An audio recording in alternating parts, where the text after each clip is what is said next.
You're absolutely correct that it was a very interesting time. Our audience might not know this about you, but you were at NATO when the war in Ukraine first started. So tell me, what was that morning like? And especially being in that location, having your role, what was your first reaction in that moment? The war started February 24th, 2022. I was asleep. It was the middle of the night. My phone rang in my home, and I had a call from Washington from what we call State Ops, the State Department's Operations Center.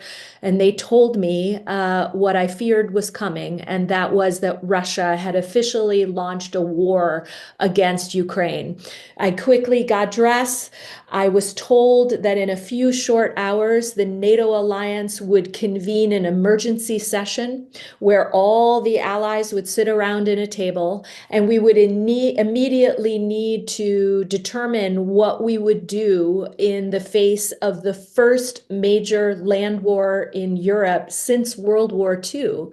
And fortunately, we had spent weeks preparing for this moment. All of the allies had talked about what we would do to reinforce NATO's eastern flank, what we would do to support Ukraine, and what we would do to ensure that there were consequences for Russia. So we set to work that morning. I'll never forget it. It came in at about 4 in the morning. It was dark. Everyone was walking into the alliance. 4,000 people work at NATO, so everyone's coming in very somber mood. But we rolled up our sleeves, we got to work, and we jumped into action. And definitely one of the most memorable moments of my career. But everyone jokes about serving in government that sometimes you get these 3 a.m. calls, and I actually did get a 3 a.m. call.